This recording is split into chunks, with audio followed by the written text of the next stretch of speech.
Hello students, welcome to my channel. This is Roshan sir max.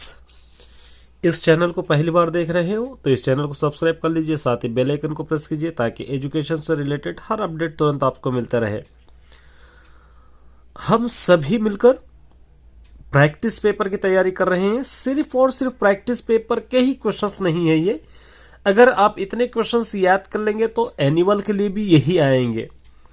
इसलिए आप सिर्फ practice paper ही समझकर इजी मत लीजिए। पूरे क्वेश्चंस जितने भी मैं अपलोड कर रहा हूँ 100% याद करने की कोशिश कीजिए ताकि एनुअल एग्जाम भी आपका इजी हो।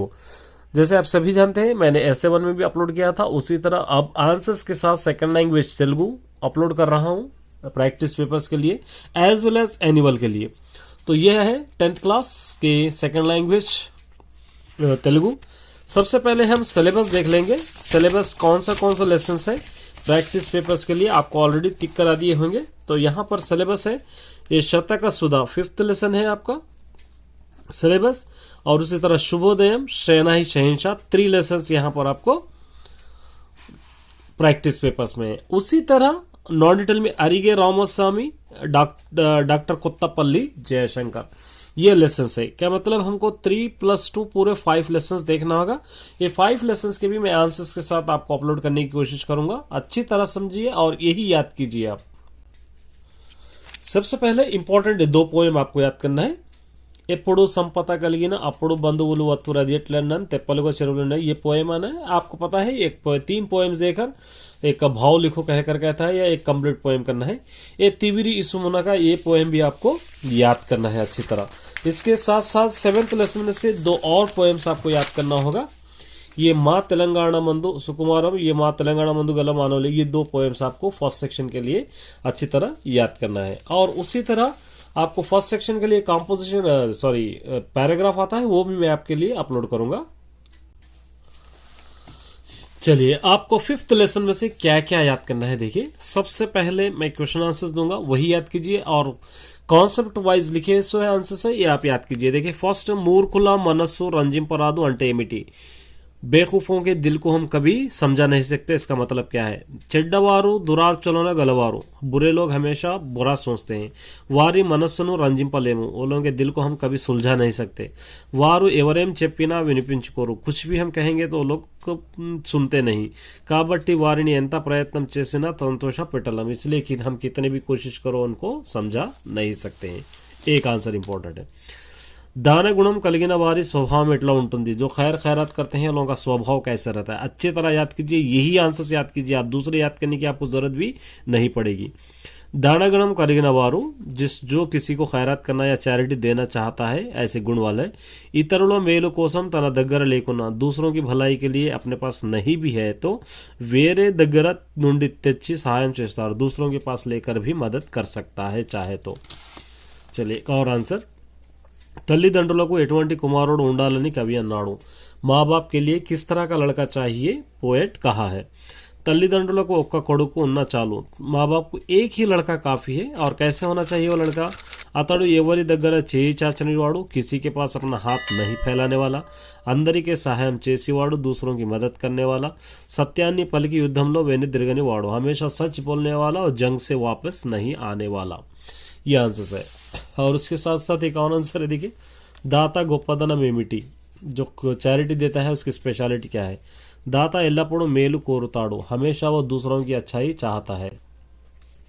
తన వద్ద లేకున్నా ఇతరుల దగ్గర తెచ్చి అయినా సహాయం చేస్తాడు, अपने पास नहीं भी है तो दूसरों के पास लाकर मदद करता है। देखिए ये आंसर और ये आंसर दोनों सेम है। आप ये भी याद कर सकते हैं, ये भी याद कर सकते हैं। आप दोनों के आंसर भी सेम है, थोड़ा डिफरेंस है लेकिन एज इट इज़ है, आप लिख सकते हैं वो। आप देखिए दोनों में से एक याद कीजिए। अब लॉन्ग आंसर में శతక పద్యాలలో మీరు తెలుసుకున్న మంచి విషయాలు రాయండి। శతక పద్యాలు पोएम पढ़े, उसके अंदर आपके अच्छाई क्या मालूम हुई उसके बारे में लिखिए।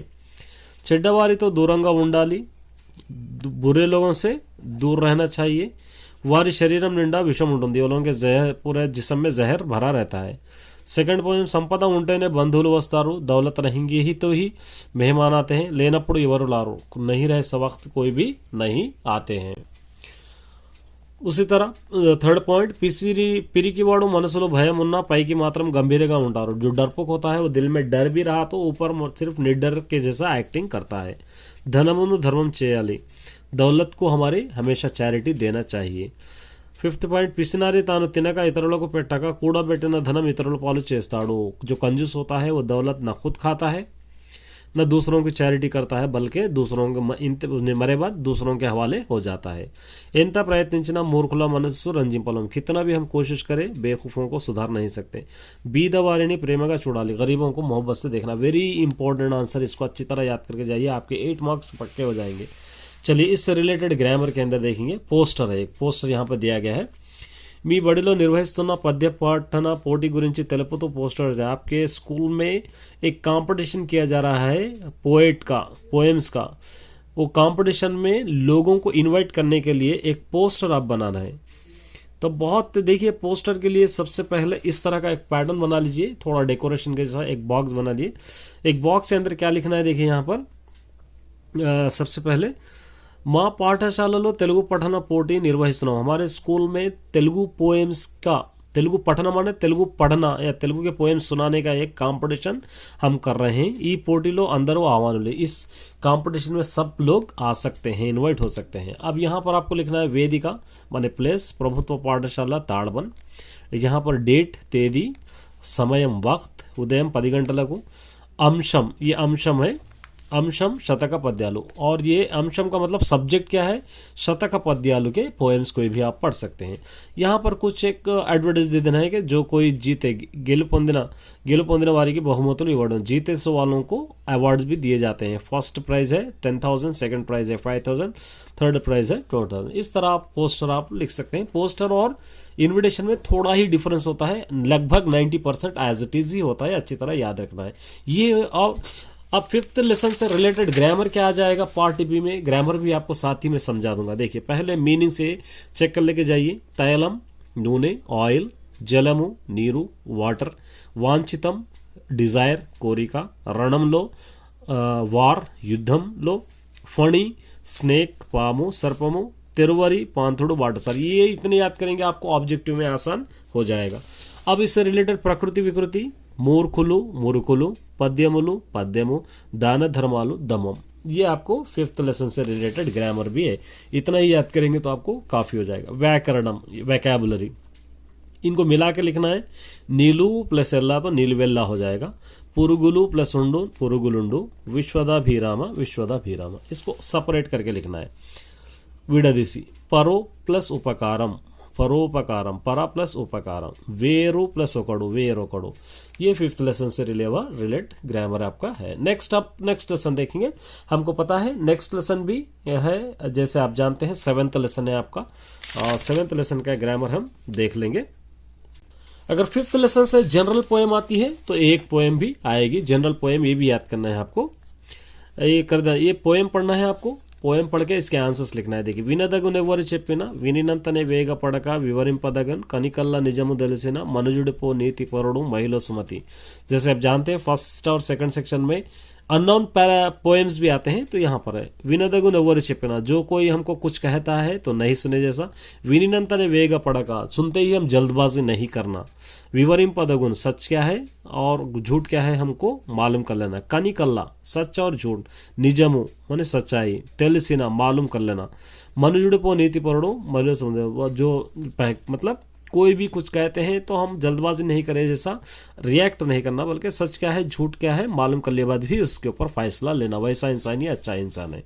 ये पद्यम ए शतकम, ये पोएम कौन से शतकम का है, महिलो सुमति। यहाँ पर सुमति शतकम आप बोलकर आप लिख सकते हैं।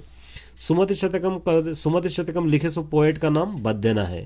ये आपको पोएम में नहीं मिलेगा, ये याद रखना पड़ेगा, क्योंकि अननोन पोएम इसी को कहते हैं। ఎవరు ఏం చెప్పినా ఏం చేయాలి, कोई भी कुछ कहे तो हम क्या करना चाहिए, श्रद्धा का विनाली, हम अच्छी तरह सुनना चाहिए।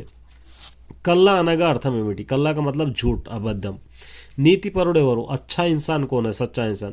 విన్న విషయాలలో నిజమేదో అబద్ధమేదో తెలుసుకున్నవాడు, सुने सो बातों में सच्चाई और बुराई क्या है मालूम कर लिए सो वाला ही अच्छा इंसान है। ये जितना ग्रामर फिफ्थ लेसन से रिलेटेड है, इसके हटकर कोई भी चीज़ आपको नहीं आएगी। इतना याद कर लिए तो आपको काफ़ी हो जाएगा। अब नेक्स्ट सेवेंथ लेसन देखेंगे। देखिए सेवेंथ लेसन भी मैंने ऑलरेडी बना लिया है। सेवेंथ लेसन शुभोदयम, ये लेसन्स में इसके अंदर सबसे पहले पोइट का इंट्रोडक्शन अच्छी तरह आपको याद करना है। मामिडीपल्ली सांब शिव शर्मा के बारे में, क्योंकि एग्जाम में आपको पूछता है। कवि पेरू, पोएट का नेम, इसका आंसर मामिडीपल्ली सांब शिव शर्मा। इन्हों कौन से सेंचुरी गए, 1920 నుండి 1988। इन्हों पैदा हुए कहाँ पर, करीमनगर जिला वेमुलवाड़ा में। इन्हों लिखे से बुक्स के नाम है श्री राजा राजेश्वरा सुप्रभातम, मुक्तेश्वरा सुप्रभातम। इनके अवार्ड्स है बिरुदुलु, मधुरा कवि, विद्युत कवि, विशेषांटल। इनके स्पेशलिटी क्या थे, नटुडु एक्टर थे, स्वातंत्र समरयोधुडु माने पेट्रियाटिक भी थे, आज़ादी की लड़ाई लड़े वाले। अब इससे रिलेटेड आंसर्स देखेंगे। తెలంగాణలో నేతలు ఎట్లా ఉండాలి, यहाँ के लीडर्स कैसे होना चाहिए, దేశభక్తులై देश के भक्त रहकर, निंडु మనసుతో भरे दिल से ప్రజల హితాన్ని క్షేమాన్ని కోరాలి, लोगों की अच्छाई और लोगों की खैरियत ही चाहना, దేశవాసులందరికీ సుఖంతో ఉండేలా ప్రయత్నం చేయాలి, पूरे लोग सुख और शांति से रहने के लिए कोशिश करनी चाहिए। नेक्स्ट తెలంగాణ సస్యశ్యామలంగా మారడానికి ఏం చేయాలి, తెలంగాణ हमेशा हरा भरा रहने के लिए हमको क्या करना चाहिए, क्या करना चाहिए, इसका आंसर इक्कड़ी भूमुलो नंदनवनंगा माराली, यहाँ के ज़मीन अर्थ जो है नंदनवनंगा हरी भरी ग्रीनरी से चेंज होना चाहिए, చెరువులు పునరుద్ధరించాలి, तालाबों को अच्छा करना चाहिए, చిన్న చిన్న కుంటలు చెక్ డ్యామ్లు నిర్మించాలి, छोटे छोटे तालाबें छोटे छोटे डैम भी बनाना चाहिए, మొక్కలు नाटाली, उसी तरह हमको क्या करना चाहिए, झाड़ लगानी चाहिए। और उसके बाद అప్పుడే సస్యశ్యామలంగా మారును, जब हरा भरा रह सकता है। భూదయ పరులు అంటే ఏమిటి, భూదయ పరుల मतलब क्या है, ఈ భూమిపై నివసించే ప్రతి జీవి పట్ల దయ కలిగి ఉండాలి, వాటిని ఆదుకునే దయాపరులు ఉండాలి। ई भूमि पर, इस ज़मीन पर रहने वाले जितने भी जानदार चीज़ें हैं उन पर रहम करने वाला होना चाहिए, उन सबको बचाने बोलने वाला और उन पर रहम करने वाला रहना चाहिए, उसी को भूदया परुलो कहते हैं। देखिए ये क्वेश्चंस आपको रीडर में कुछ मिलेंगे कुछ नहीं मिलेंगे, अननोन आंसर्स के भी मैं आंसर साथ ही बता दे रहा हूँ, आप अच्छी तरह याद करके जाइए। उम्मीद करता हूँ कि आपका एग्जाम अच्छा जाएगा। फोर्थ, सीतनु आदर्शगा తీసుకోవాలని कवि ఎందుకు అన్నాడు, सीता को ही हम आदर्श लेना, आदर्श स्त्री मानने के लिए पोएट क्यों कहा है। सीता उत्तम इल्ललो, सीता एक अच्छी घरेलू थे, స్త్రీలందరికీ ఆదర్శవంతురాలు, औरतों को एक आदर्श स्त्री थी, ఆమె గొప్ప భార్య, एक अच्छी वाइफ भी थी, భర్త కష్ట సుఖాల్లో పాలు పంచుకున్న స్త్రీ, अपने हस्बैंड के मुसीबतों में हिस्सा लिए वाली एक औरत थी, ఎన్ని కష్టాలు వచ్చినా తమ భర్తతోనే ఉండి ప్రతి కష్టాన్ని అధిగమించిన స్త్రీ, कितने भी मुसीबतें आए अपने हस्बैंड के साथ ही थे और कितने भी तकलीफ़ें झेले उन तकलीफ़ों को पार करे वाली औरत थी। కావున సీతను ఆదర్శంగా తీసుకోవాలని అన్నాడు, इसलिए हमेशा स्त्री एक सीता को ही आदर्श लेना कहकर पोएट कहा है। चलिए लॉन्ग आंसर से एक इसके अंदर है, वेरी इंपॉर्टेंट आंसर है, ये आपको अच्छी तरह याद करना है, क्योंकि लॉन्ग आंसर आपको पता है 8 मार्क्स आपको दे सकते हैं लॉन्ग आंसर्स, इसलिए कह रहा हूँ। శుభోదయం పద్యాల ఆధారంగా బంగారు తెలంగాణ దృష్టిలో పెట్టుకొని కొన్ని నినాదాలు చేయండి। శుభోదయం पोएम आप पढ़े तो बंगारू तेलंगाना, गोल्डन तेलंगाना बनाने के लिए अपनी नज़रों में रखते हुए कुछ स्लोगन्स तैयार कीजिए। स्लोगन्स है देखिए, అందరూ చదువుకోవాలి, కాంతిని నింపాలి, सब पढ़ना चाहिए, रोशनी फैलाना चाहिए, చెట్లు పెంచండి, ప్రకృతిని కాపాడండి, झाड़ों को बढ़ाइए, नेचर को बचाइए, దయ కలిగి ఉండాలి, ఇతరులను ఆదుకోవాలి, रहम करने वाला होना चाहिए, दूसरों को सेफ करना चाहिए, बचा लेना चाहिए, నీతిని బోధించు, మనసును కరిగించు, सच्चाई मोरल एक्टिविटीज़ को पढ़ाइए और दिलों को पिघलाइए, सत्यम पलकंडी, सच्चाई ही कहिए, देशाన్ని కాపాడండి, देश को बचाइए, పచ్చని చెట్లు ప్రగతికి అందం, हरे भरे झाड़ नेचर की खूबसूरती, దేశభక్తుడై నిలవండి, देशभक्त बनकर ठहरिए, प्रजల हिताన్ని కోరండి और लोगों का हित ही चाहिए। ये इतने ही आंसर्स है आपके लिए। अब इससे रिलेटेड ग्रामर कौन सा रहेगा 7th लेसन से मैं आपको समझाऊंगा। देखिए ग्रामर पार्ट बी, सबसे पहले इसके मीनिंग्स याद करना है आपको। धरणी का मतलब भूमि, नेला, आवनी, धरणी माने अर्थ, మానవులు माने लोग आदमी, మానవులు మనుషులు నరులు, నవ माने नवा का दो मीनिंग्स आते हैं तेलुगु में। एक आता है तुम्मिदी नाइन, एक आता है कोत्ता न्यू, ये दो आते हैं। ओन सेंटेंसेस से रिलेटेड ख्याति माने फेमस, बागा चदवी देश ख्याति पोगड़ाली, अच्छा पढ़कर हम देश को फेमस करना चाहिए। विलसिल्ली खुशी, कष्टपड़ते संतोषम विल विलुतुंदी, हम मेहनत करके पढ़ेंगे तो खुशी हमारे घर में या दिल में हमेशा रहती है। किलकिलाहट समझिए। अब इससे इस रिलेटेड से जो इस लेसन से रिलेटेड है प्रकृति विकृति, कीर्ति कीर्ति, गौरवम गारवम। अब इसको प्लस करके लिखना है। विडदिसिरांड सूर्य चंद्रुडु, सूर्य प्लस अचंद्रुडु लिख सकते हैं। मानवुलेल्लरु, मानवुलु प्लस एल्लरु आप लिख सकते हैं। मिलाकर लिखना, अबद्धमु प्लस आड़कूडदु, अबद्धम आड़कूडदु लिख सकते हैं। नायकुलु प्लस उन्नारु, नायकुलु उन्नारु आप लिख सकते हो। अब देखिए यहाँ पर एक अननोन पोएम भी है, ये पोएम 7th लेसन से रिलेटेड। यहाँ पर आप देखिए अननोन पोएम के क्वेश्चंस यहाँ पर फिलअप्स दिया है, उस फिलअप्स को हमको पूरा करना है। तो यहाँ पे क्या क्या पोएम क्या दिया, నిక్కమైన మంచి నీలమొక్కటి చాలు, తళుకు బెళుకు రాళ్ళు తట్టడేలా, చదువ పద్య మరయ చాలదో ఒకటి, విశ్వదాభిరామ విరమ। నిజమైన మంచి నీలమొక్కడు माने एक सच्चाई, निजమైన మంచి सच्चाई वाला अच्छाई, नीलम ఒక్కటి चालो एक ही बात काफ़ी है। तड़ुकु बेड़ुकु रालू तट्टेडेला, चमकने वाले पत्थरे हजार रहते भी बेकार है। चदु पद्य मरयु चालदा ఒక్కటే, पढ़ाई के लिए एक पोएम भी हमको काफ़ी है। विश्वदाभिराम विनोद। निजమైన మంచి నీలం ఒక్కటి चालू, यहाँ पर आपको सभी मिल जाएगा। तड़ुकु बेड़ुकु रालू देखिए, तड़ुकु बेड़ुकु रालू तट्टेडेला, మంచి పద్యం ఒక్కటి यहाँ पर आपको मिल जाएगा। మంచి పద్యం ఒక్కటి, చదవతే చాలు, చదివితే చాలు आपको मिल जाएगा। మంచి నీలం ఒక్కటి చాలు, यहाँ पे చదివితే మంచి పద్య మరియు చాలదా। ఈ శతకం మకుటం, यहाँ पे विश्वदाभिराम विनुर वेम। ई शतक रचयिता, इसको लिखे वाले कौन है, वेमना। वेमना यहाँ पर आपको मिल जाएगा, विनुर वेम। ठीक है, ये हो गया आपका 7th लेसन। अब लास्ट लेसन शहनाई शहनशाह। बहुत सारे स्टूडेंट्स इस लेसन के बारे में पूछ रहे हैं। चलिए मैं आपकी ख्वाहिश आज पूरी कर देता हूँ, क्योंकि आप लोग पूछ रहे हैं कि सर आप पार्ट बी नहीं डाले, पार्ट बी अपलोड नहीं करें। चलिए आपके लिए मैं आप पार्ट बी अपलोड कर ही देता हूँ। आपको चाहे तो प्रैक्टिस टेस्ट में भी काम आ जाएगा, उसी तरह एनुअल में भी आपको काम आ जाएगा। यही आंसर्स रहेंगे, सिर्फ मॉडल पेपर्स में अपलोड करूँगा। शहनाई शहनशाह में सबसे पहले ये पोएट इंट्रोडक्शन वेरी इंपॉर्टेंट है, डॉक्टर सामोला सदाशिवा, इसके बारे में लिखना है। यहाँ पर पोएट का नेम है डॉक्टर सामोला सदाशिवा। इन्होंने कौन सी सेंचुरी के, 1928 से 1912 तक। जन्मस्थल में इन्होंने कहाँ पर पैदा हुए, आदिलाबाद जिला दहेगाम मंडलम तेलुगुपल्ले में पैदा हुए। इन्होंने लिखे से बुक्स के नाम है उर्दू साहित्य चरित्र, अमजद रुबाई, मलया मारुताई, यादी मोदलगु, ऐसे और बहुत सारे लिखे। इनके अवार्ड्स कौन से हैं, अवार्ड्स और पुरस्कार, आंध्र प्रदेश प्रभुत्व से उत्तम अनुवाद रचना पुरस्कारम, केंद्र साहित्य अकादमी पुरस्कारम, ये अवार्ड्स इनको मिले हैं। विशेष अंशालू इनकी स्पेशलिटी क्या थी, संस्कृतम और तेलुगु, इंग्लिश, उर्दू, मराठी, ये लैंग्वेजेस के पंडित थे इन्हों। उर्दू, फार्मा, मराठी, कवल रचना तेलुगु, उर्दू, फार्मा, मराठी के पोएट के जो भी पोएम्स होते थे उसको तेलुगु में ट्रांसलेट करे वाले हैं।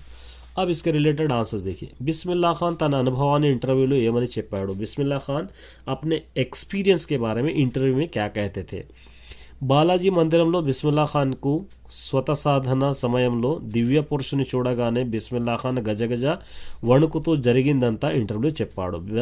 बालाजी मंदिर में बिस्मिल्लाह खान अकेले प्रैक्टिस कर रहे थे, तो वहाँ पर एक दिव्य पुरुष माने गैबानी से एक पुरुष आकर आ गए, तो इनको देखते ही बिस्मिल्लाह खान खपखपाते हुए जितना भी वहाँ पर इंसिडेंट हुआ वो सभी इंटरव्यू में हमेशा बोला करते थे। बिस्मिल्ला खान एवरी पटला आत्मीयता भावम उंडेदी, बिस्मिल्ला खान को हमेशा आत्मीयता भावम किसके खिलाफ, किसके बारे में रहता था, मतलब हमेशा किस पे ज़्यादा इन्हों यकीन रखते थे। उस्ताद बिस्मिल्ला खान काशी नगरम पटला, उनको काशी अपने काशी के शहर से, गंगा नदी से और विश्वनाथ मंदिर से तना इंట్లో ఉన్న सर अपने घर में रहे सो सरस्वती स्टैचू के बारे में हमेशा इनको एक लगाव, दिली लगाव रहता था। बिस्मिल्लाह खान को उन्ना रंधी मिट्टी, इनको हमेशा क्या परेशान करा करता था, सोच, रंधी मतलब सोच थी। అవసరమైన సందర్భంలో తప్ప ఎన్నడూ విచారం ప్రకటించలేదు। बिस्मिल्लाह खान की एक स्पेशलिटी थी, जब भी ज़रूरत है तभी इन्हों अपने विचार प्रकट करते थे, लेकिन उससे अलावा कभी भी इन्हों अपने विचार प्रकट नहीं किए। ఎప్పుడు నవ్వుతూనే ఉండేవాడు, हमेशा मुस्कुराते हुए रहते थे। తన ఇంటికి వచ్చే శ్రోతలతో సంతోషంగా వినిపించేవాడు। अपने घर को आने वाले ऑडियंस को हमेशा खुशी से ही शहनाई सुनाया करते थे। తన తర్వాత తన వాళ్ళు ఏమైపోతారో అనే రంది ఎప్పుడు ఉండేది। मैं जाने के बाद मेरे लोगों का क्या होगा बोलकर हमेशा सोच रहती थी। चलिए उसके बाद यहाँ पर देखिए, బిస్మిల్లా ఖాన్ నమ్మకాలు అతనిలో ఆత్మవిశ్వాసాన్ని నింపిన సంఘటనలు తెలిపండి। बिस्मिल्लाह खान के यकीन, उन जो बिलीव करते थे उस पे उनको आत्मविश्वास भरे हुए कुछ इंसिडेंट्स लिखिए। बिस्मिल्लाह खान తెల్లవారి లేస్తేనే पहले नमाज फिर रियाज అనేవారు। फिर रियाज, यहाँ पर रियाज। बिस्मिल्लाह खान सुबह होते ही पहले नमाज पढ़ते थे, उसके बाद रियाज कहा करते थे। अतन इष्टమైన रागम यमन कल्याण, उसकी यमन कल्याण उसको पसंदीदा जो राग था यमन कल्याण था। ప్రతి సభలో వినిపించేవాడు, हर प्रोग्राम में बजाया करते थे। सरस्वती विग्रहम అతని ఇంటి ముందు ఉండేది। सरस्वती स्टैचू उनके घर के सामने हमेशा रहती थी। వీటిపైన ఎక్కువగా నమ్మకం పెట్టేవాడు, उन पर ही ज़्यादा उन्हें विश्वास रखते थे। ఇవే ఈయనకు దృఢమైన విశ్వాసాన్ని चाहिए। यही चीज़ें उनको एक मजबूत इंसान बनने में और मजबूत यकीन रखते थे। गंगूबाई हंगल गुरिंची తెలియజేయండి। गंगूबाई हंगल के बारे में आप मालूम कीजिए, क्या थे। కిరాణా ఘరానాకు చెందిన గాయింక గంగూబాయి హంగల్, గంగూబాయి కూడా బిస్మిల్లా ఖాన్ లాగా 90 ఏళ్ళు దాటిన ఒక పడుచులాగానే స్వరాలు పాడేవారు। किराना घराना को ये मतलब एक गांव का नाम है, इनके एरिया का नाम है। रिलेटेड गंगूबाई हंगल, इन्हों भी बिस्मिल्लाह खान की तरह 90 ईयर्स की एज में भी एक नौजवान लड़की की तरह अपने स्वर से गाया करती थी। इतनी कूतरू कृष्णा हंगल मरण तौरा, इनकी एक लड़की थी गंगूबाई, चंद्र गंगूबाई हंगल की एक लड़की थी जिनका नाम था कृष्णा हंगल। इनके देहांत के बाद तानु पाडम मानु वेशंदी, खुद गाना बंद कर दिए। चलिए लॉन्ग आंसर्स में आपको क्या याद करना है, మీకు తెలిసి సంగీత కళాకారుని ఇంటర్వ్యూ చేయడం, प्रश्नों तैयार चाहिए। आपको एक म्यूजिशियन पसंद है, समझिए म्यूजिक डायरेक्टर, उनके लिए आप एक इंटरव्यू तैयार करना है। तो मेरे पसंदीदा AR रहमान बोलकर यहाँ पर मैं एक लिया हूँ। మీరు ఎక్కడ జన్మించారో आप क्वेश्चंस पूछना है उनको। आप कहाँ पर पैदा हुए, మీ తల్లిదండ్రులు ఎవరు, आपके माँ बाप कौन है। आप अपने से भी बना सकते हैं। సంగీతం పట్ల మీకు అభిలాష ఎప్పుడు ఏర్పడింది, म्यूजिक से लगाव आपको कब हुआ है। थर्ड को, మీ ఆదర్శ సంగీత దర్శకులు ఎవరు, तुम्हारे फेवरेट म्यूजिशियन कौन है। మీరు మెచ్చే నటీనటులు ఎవరు, आपके पसंदीदा एक्टर्स कौन है। మీరు సంగీతం అందించే మొదటి సినిమా ఏది, आप म्यूजिक डायरेक्टर से पहली पिक्चर कौन सी है। మీరు ఇప్పటికే ఎన్ని సినిమాలు చేశారు, आप अभी तक कितने पिक्चर्स किए हैं। మీరు తీసుకున్న అవార్డుల సంఖ్య ఎంత, आप अभी तक कितने अवार्ड्स कलेक्ट किए हैं। ये आपका लेसन। अब इससे रिलेटेड पार्ट भी मैं अपलोड कर देता हूँ ताकि आपको आसानी हो जाए कौन से आते हैं। सबसे पहले ओन वर्ड से है, ये व्याप्ति माने फैल जाना। कोरोना व्याधि व्याप्ति చెందింది, कोरोना बहुत ज़्यादा फैल चुका है। साधना प्रैक्टिस, साधना तो ఏదైనా సాధింపవచ్చు, प्रैक्टिस करेंगे तो हर चीज़ हासिल कर सकते हैं। उसके बाद मीनिंग लिखेंगे, कचेरी माने संगीत सभा, एक प्रोग्राम, साधना प्रैक्टिस अभ्यासम, इससे रिलेटेड प्रकृति विकृति, लक्ष्मी का लच्ची, शक्ति का सत्ती। उसको संश्लिष्टता है ये వాక్యాలను సామాన్య వాక్యాలు। మిక్స్డ్ సెంటెన్స్ को सिंपल सेंटेंस में आपको लिखना है। यादయ్య पटनम నుండి పల్లెకు వెళ్ళి వ్యవసాయం చేశాడు, इसको 2 बनाना है। सिंपल है, इसको ये मिक्सड है, इसको सिंपल सेंटेंस में बनाना है। यादయ్య शहर से गांव को जाकर खेती बाड़ी किए हैं। तो यहाँ पर आपको यादయ్య शहर से गए हैं और यादయ్య गांव में खेती बाड़ी करें, इस तरह 2 बनाया। यादయ్య पटनम నుండి పల్లెకు వెళ్ళాడు, यादయ్య शहर से गांव को गए हैं, यादయ్య వ్యవసాయం చేశాడు, यादయ్య खेती बाड़ी करे हैं। उसी तरह भी एक है, देखिए ममता ऑटो की ऑफिस की వెళ్ళింది, ममता ऑटो में बैठकर ऑफिस को गई। 2 सेंटेंसेस कैसा बनाए थे, ममता ऑटो ఎక్కింది, ममता ऑटो में बैठी है, ममता ऑफिस को వెళ్ళింది, ममता ऑफिस को गई है। उसके बाद यहाँ पर ఏష భాష భాగాలు कौन से पार्ट्स ऑफ स्पीच है आपको पहचानना है। శ్రావ్య సినిమా చూసింది, శ్రావ్య नामवाचकम नौन है। ఆయన పొలంలో కూరగాయలు కోశాడు, ఆయన ये आपको पता है सर्वनामम प्रोनाउन है। प्रियंका पाठ पाड़ुतुंदी, प्रियंका गाना गा रही है, ये गा रही है वर्ब है, आपको पता है। रहीम मंची पिलवाड़ो, रहीम अच्छा लड़का है, अच्छा स्पेशलिटी बता रही है विशेषण में। और वर्धन కాలేజీకి వెళ్ళాడు, वर्धन नामवाचकम है। तो ये आपके 3 लेसन्स वेरी इंपॉर्टेंट है, अच्छी तरह याद करके जाइए और इतने ही याद कीजिए, इसी के अंदर से 100% आपको आएंगे, क्योंकि अननोन पैराग्राफ भी, ग्रामर, सब कुछ पार्ट भी पूरी तरह कवर मैं कर चुका हूँ। अब सिर्फ आपको पैराग्राफ, नॉन डिटेल के पैराग्राफ है वो भी आपको अभी मैं बता दूंगा। ये पैराग्राफ अरिगे रामास्वामी, आपको पता है फर्स्ट 3rd लेसन में से, तो इसका एक पैराग्राफ आपको पूछेगा। देखिए, రామస్వామి 1895 సికింద్రాబాద్లో నిరుపేద హరిజన కుటుంబంలో జన్మించాడు। రామస్వామి 1895 में सिकंदराबाद में एक गरीब हरिजन माने ఖాందాన్ में पैदा हुए। కొద్దిపాటి విద్యాభ్యాసం తర్వాత రైల్వే ఆడిట్ ఆఫీస్లో ఆఫీస్ బాయ్ జీవితాన్ని ప్రారంభించి పలు రకాల ఉద్యోగాలు చేశాడు। छोटी सी पढ़ाई माने थोड़ी पढ़ाई पढ़कर इसके बाद रेलवे ऑडिट में ऑफिस के जैसा अपने लाइफ को स्टार्ट करे, छोटी सी नौकरी से। ఆయన ఆధ్యాత్మిక చింతన ఎక్కువ, इनको ఆధ్యాత్మిక माना खुदा पे यकीन ज़्यादा था। 1912లో భూమానంద శ్రీ మందపల్లి హనుమంతరావు యోగేశ్వర ప్రభావానికి లోనై వారి శిష్యులు అయ్యారు। 1912 में भूमानंद श्री मंदपल्ली हनुमंतराव योगेश्वरुలు एक पंडित थे। ये पंडित के विचार देखकर इन्हों खुश होकर उनके शिष्य बन गए, शागिर्द बन गए।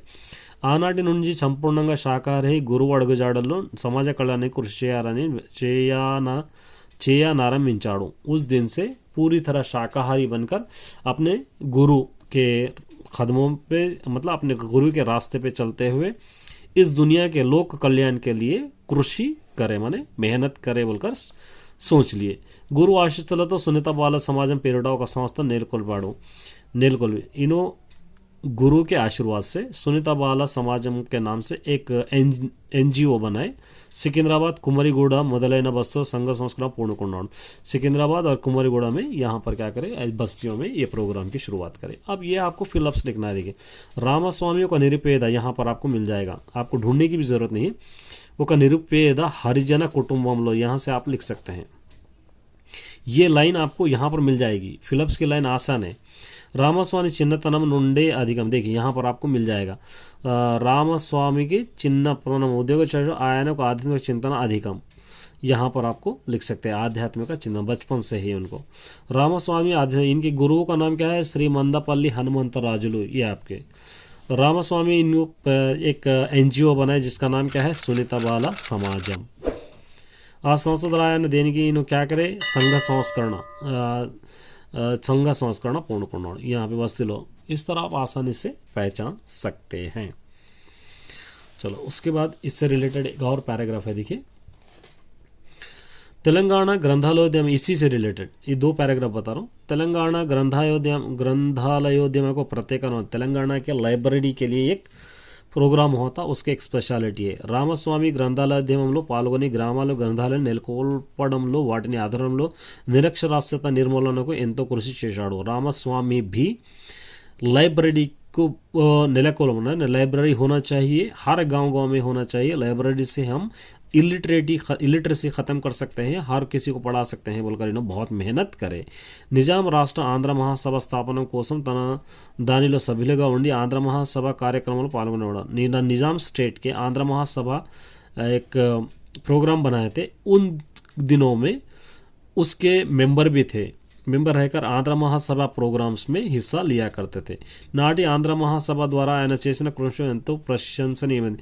उन्होंने आंध्र महासभा में रह के इतनी मेहनत करे कि इतनी इंटरेस्ट बताए, तो उसकी तारीफ हम भूल नहीं सकते। आनाटी हैदराबाद राष्ट्र में आंध्र महासभा नायकुल श्रीयुत बूरगा, उस जमाने में और मेंबर भी थे जिनका नाम था श्रीयुतला बूरगुला, माड़पाटी, सुरवरम, कोंडा मंद्रेपुर, डॉक्टर चन्नारेड्डी, ऐसे बहुत सारे इनके साथियाँ भी थे। జాతీయోద్యమంలో ప్రధాన పాత్ర పోషించాడు। इन्हों నేషనల్ ప్రోగ్రామ్స్ में बहुत ఇంపార్టెంట్ రోల్ भी अदा किए। ఆంధ్ర మహాభారత చీలకల వచ్చినప్పుడు ఆయన జాతీయ కాంగ్రెస్ ఆంధ్ర మహాసభలో కొనసాగాడు। ఆంధ్ర మహాసభ में पार्ट्स अलग अलग हो जाने के बावजूद भी नेशनल कांग्रेस में मेंबर की तरह काम करने। देखिए, मैं इसको इसलिए फास्ट समझा रहा हूँ क्योंकि ये लेसन मैंने ऑलरेडी अपलोड कर दिया है। आप जाकर तेलुगु प्लेलिस्ट चेक करेंगे तो वहाँ पर डिटेल्स में आपको लेसन मिल जाएंगे। अगर कोई नए स्टूडेंट्स है तो आपको दिक्कत नहीं होगी, वहाँ पर पैराग्राफ आसानी से आप देख सकते हैं। रामस्वामी వేటి ఆధ్వర్యంలో నిరక్షరాస్యత నిర్మూలన कोशिश చేశాడు। रामस्वामी इलिटरेसी ख़त्म करने के लिए क्या प्रोग्राम निकाले, ग्रंथालय बोलकर आप लिख सकते हैं। రామస్వామి దేనిలో సభ్యునిగా రామస్వామి किसके मेंबर थे నిజాం రాష్ట్ర ఆంధ్ర మహాసభలో ఆనాటి హైదరాబాద్ రాష్ట్ర आंध्र महासभा नायकुల పేర్లు उस दिनों में हैदराबाद के स्टेट के आंध्र महासभा में और मेंबर्स थे उनके नेम लिखिए यहाँ पर है यहाँ पर ऑलरेडी हम लोग पढ़े చెన్నారెడ్డి బూర్గుల మాడపడి ये ऊपर ऑलरेडी पढ़े జాతీయ माध्यमों में प्रधान पात्र पोषिంచిన జాతీయ నేషనల్ ప్రోగ్రామ్స్ में सबसे अहम रोल कौन निभाए అరిగే రామస్వామి ఆంధ్ర మహాసభ చీలుగలు వచ్చినప్పుడు రామస్వామి ఇందులో కొనసాగాడు आंध्र महासभा में भी पार्ट्स है अलग अलग पार्ट्स होने के बावजूद भी रामास्वामी जातीय नेशनल कांग्रेस आंध्र महासभा में भी पार्टिसिपेट करे दो अच्छा आपको देख लेना है एक नेक्स्ट कोत्तापल्ली जयशंकर ये भी आपको प्रैक्टिस बुक में है तो ये भी अच्छी तरह याद करके जाने हैं देखिए ఉస్మానియా కొత్తపల్లి జయశంకర్ के बारे में ఉస్మానియా తలుచుకుంటే తెలంగాణ వాడైనందుకు గర్వంతో ఛాతీ ఉబ్బుతుంది ఉస్మానియా यूनिवर्सिटी को जब भी याद करूंगा मैं तेलंगाना वाला हूँ कहकर प्रौढ़ से मेरी छाती फूल जाती है ఎన్నెన్నో పోరాటాలు बहुत सारे लड़ाइयाँ आराटाలు को अधिवेदिका है बहुत सारे लड़ाइयाँ और बहुत सारे प्रोग्राम्स का वो एक डायल्स माने एक हिस्सा बना है एक सेंटर बना है अंदर के उस्मानिया यूनिवर्सिटी अंटे చెట్లు కనిపిస్తాయి सभी लोगों को उस्मानिया यूनिवर्सिटी का मतलब हरे भरे झाड़ दिखाई देते हैं కానీ మొన్నటికి మొన్న తెలంగాణ కోసం అమరులైన విద్యార్థులు ఆ చెట్ల సాక్షిగా నాకు కళ్ళ ముందే కదులుతూ కనిపిస్తారు लेकिन कल परसों ही तेलंगाना के लिए बहुत सारे स्टूडेंट अमर हुए हैं गोलियां खाए हैं तो ये झाड़ों की कसम से उस मंजर मुझे अभी भी आंखों में दिखता है దుఃఖం వేస్తుంది తక్లీఫ్ होती है అయితే 4 కోట్ల తెలంగాణ ప్రజలు గుండెల్లో నిలిచిన అదృష్టం ఎంతమందికి దొరుకుతుంది लेकिन 4 करोड़ तेलंगाना के लोगों के दिल में बसने की किस्मत किसको मिलती है बहुत कम लोगों को मिलती है వాళ్ళకు మరణం లేదు जो తెలంగాణ के लिए मरे हैं उनको अभी कभी मौत नहीं है वो लोग अमर है అదే ఉస్మానియాలో 2009లో డిసెంబర్ 9న ప్రకటన తర్వాత పిల్లలు జరుపుకున్న సంబరం నా జీవితంలో మర్చిపోలేనిది वही है 2009 दिसंबर 9 को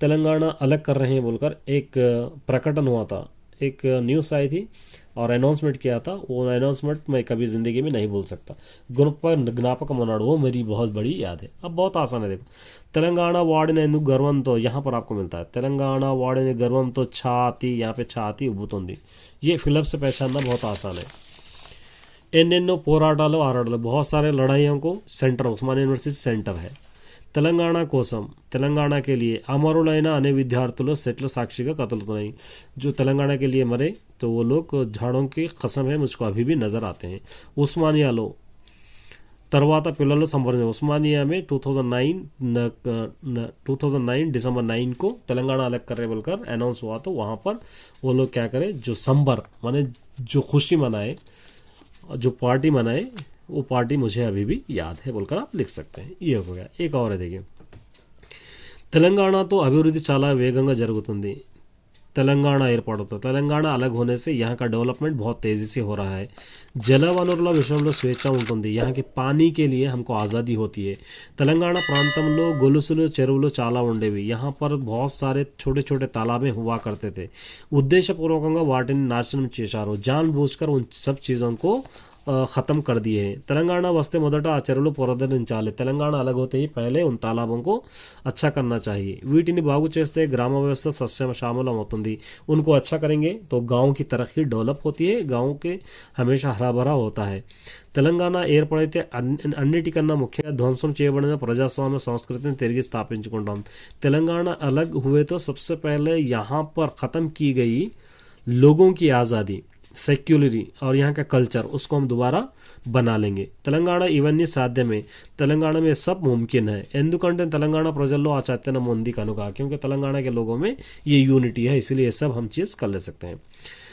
अब क्वेश्चन देखिए తెలంగాణ एयरपोर्ट तो ये विषयाల్లో स्वेच्छा ఉంటుంది తెలంగాణ बनने से किन चीज़ों में हमको आज़ादी होती है जल वनरुలు यहाँ पर है आपके ये ప్రాంతంలో గొలుసు చెరువులు చాలా ఉన్నాయి कौन से स्टेट में बहुत ज़्यादा तालाबें हो सकते थे यहाँ पर తెలంగాణ ప్రాంతంలో बहुत तालाबें थे ముందుగా వీటిని పునరుద్ధరించాలి सबसे पहले हमको क्या अच्छे करना चाहिए చెరువులను यहाँ पर है देखिए చెరువులు బాగా చేస్తే ఏం జరుగుతుంది చెరువులు अगर तालाबें अगर अच्छा हम करेंगे तो क्या करेंगे గ్రామ వ్యవస్థ సస్యశ్యామలంగా అవుతుంది ये लिख सकते हैं తెలంగాణ ఏర్పడితే దేన్ని తిరిగి స్థాపించుకుంటాం తెలంగాణ अगर मिलेगा तो हम किस चीज़ को पहले अच्छा कर लेते बोलकर इन्होंने कहे यह प्रजास्वाम्य संस्कृति नहीं इस तरह आप लिख सकते हैं तो best of luck all the students ये था तेलुगु का आपका पेपर उम्मीद करता हूँ कि आपको समझ में आएगा इतना ही अच्छा पढ़ के जाइए ऑल द बेस्ट